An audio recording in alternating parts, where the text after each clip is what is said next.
आज समय आ चुका है उन तमाम रिसर्च सेटअप्स को पैकअप कहने का जो ह्यूमन एवोल्यूशन को लेकर चल रहे हैं, क्योंकि आज से करीब 4000 करोड़ साल पहले धरती पर लाइफ की शुरुआत हुई थी और हम हर दौर में बदलते रहे।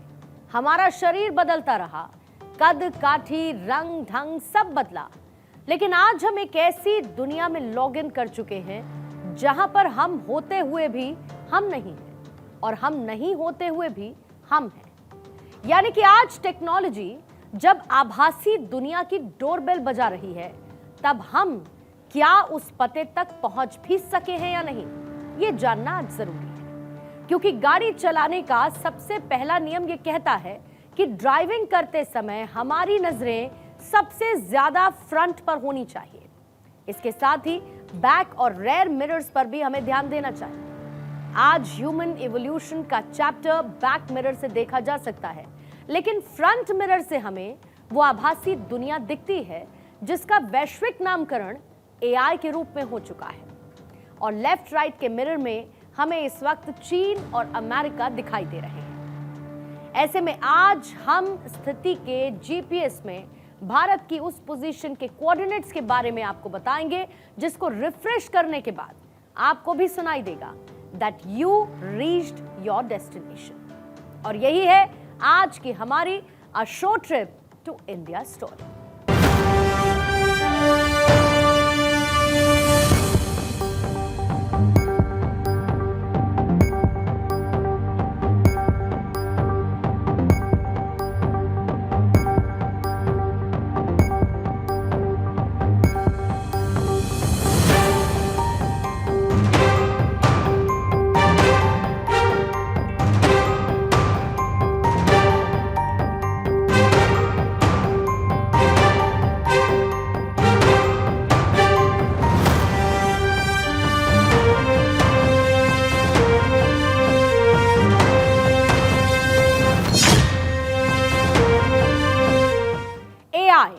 इन दो अल्फाबेट्स को खींचने पर हमें आर्टिफिशियल इंटेलिजेंस जैसे दो शब्द नजर आते हैं, जहां पर आर्टिफिशियल का मतलब होता है कृत्रिम और इंटेलिजेंस का अर्थ है बुद्धिमत्ता। आज दुनिया में इस एआई ब्रेन का हाईएस्ट आईक्यू अमेरिका का है और इसके बाद एक जुगाड़ू सेटअप लगाकर चीन भी अपनी कृत्रिम होशियारी दिखा रहा है। लेकिन इन सब के बीच भारत का एआई आईक्यू क्या है? इस सवाल का सीधा जवाब यह है कि भारत की एआई आईक्यू रिपोर्ट अभी आई ही नहीं, लेकिन तकनीकी दुनिया के ओपिनियन पोल ये बताते हैं कि सबसे ज्यादा एआई शेयर भारत का ही रहने वाला है। आज पूरी दुनिया इस बात को जानती है कि जो बीत गया सो बीत गया। आने वाला कल एआई का है, आने वाला कल ईवी का है और जिसका इस क्षेत्र में होल्ड होगा वो ही देश आने वाले कल का सुपर पावर होगा।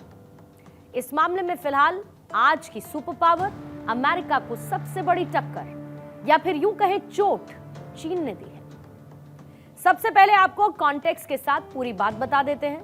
तो दरअसल बीते दिन चीन की फैक्ट्रीज और लैब्स में एक चीनी जुगाड़ से चीन के इंजीनियर्स ने एक ऐसा एआई चैटबॉट बना दिया जिसे अमेरिका के खिलाफ टेक युद्ध का सायरन माना जा सकता है। और इसे आप ऐसे भी समझ सकते हैं कि अगर आज अमेरिका खुद को सुपर पावर कह पाता है तो इसके पीछे की वजह है वो इंडस्ट्रियलाइजेशन, डिजिटलाइजेशन, टेक रिवॉल्यूशन जिसने अमेरिका को टॉप पर रखा है।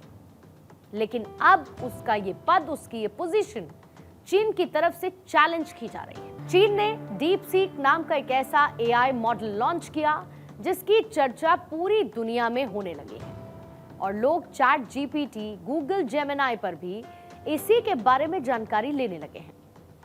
यानी कि अमेज़न, गूगल, ओपन एआई जैसी बड़ी बड़ी कंपनीज को इस एक चाइनीज कंपनी ने पीछे छोड़ दिया है।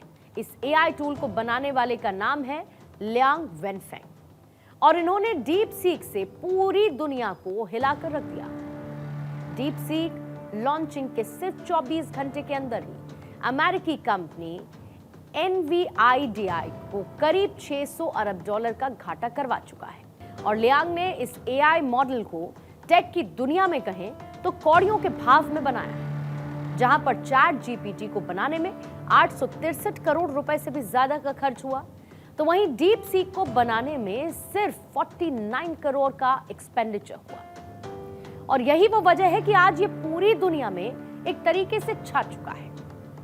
चैट जीपीटी का सब्सक्रिप्शन जहां पर 1726 रुपए हर एक महीने का है, तो वहीं डीप सीक को 5 रुपए से भी कम कीमत में पूरे साल के लिए इस्तेमाल किया जा सकता है। इन सब के बाद एक खबर यह भी आई कि चीन के बनाए इस चैटबॉट का अमेरिकन नेवी इस्तेमाल नहीं करेगी, और यहीं से उस संदेह की शुरुआत होती है जिससे हमें भी खुद के एआई की जरूरत महसूस होती है। दरअसल अमेरिका की नेवी ने सिक्योरिटी रिस्क की वजह से इस ऐप को इंस्टॉल करने पर रोक लगा दी है, और इसके पीछे की वजह यह है कि हर एआई ऐप यूजर्स का डेटा तो प्रोसेस करता है, लेकिन चीनी ऐप्स को लेकर प्राइवेसी की गंभीर चिंताएं रहती हैं। डीप सीक भी यूजर इंटरैक्शन और तकनीकी जानकारी को स्टोर करता है। ये डेटा सिर्फ कंपनी के सर्वर तक सीमित नहीं रहता है, बल्कि चीनी सरकार तक पहुंचने की संभावना भी रहती है। चीन के साइबर सिक्योरिटी कानूनों के तहत सरकार किसी भी समय वहां की कंपनी से यूजर डेटा की मांग कर सकती है। और ऐसे में अगर आप डीप सीक का इस्तेमाल कर रहे हैं, तो इस बात को आप मानकर चलिए कि आपकी निजी जानकारी, पर्सनल जानकारी सुरक्षित नहीं है। और यही वो कारण था जिसके चलते पॉपुलर चीनी ऐप टिकटॉक को भारत में बैन किया गया था। कई यूजर्स ने भी यह पाया कि डीप सीक से सवाल जवाब करने के दौरान ये कई ऐसे मुद्दों पर जवाब ही नहीं देता जो कि चीन की सरकार के लिए संवेदनशील, सेंसिटिव है। चलिए एग्जाम्पल के लिए, डीप सीक साल 1989 के टियानमेन स्क्वायर मैसेकर या फिर भारत चीन सीमा विवाद से जुड़े हुए सवालों का जवाब देने से पीछे हट जाता है।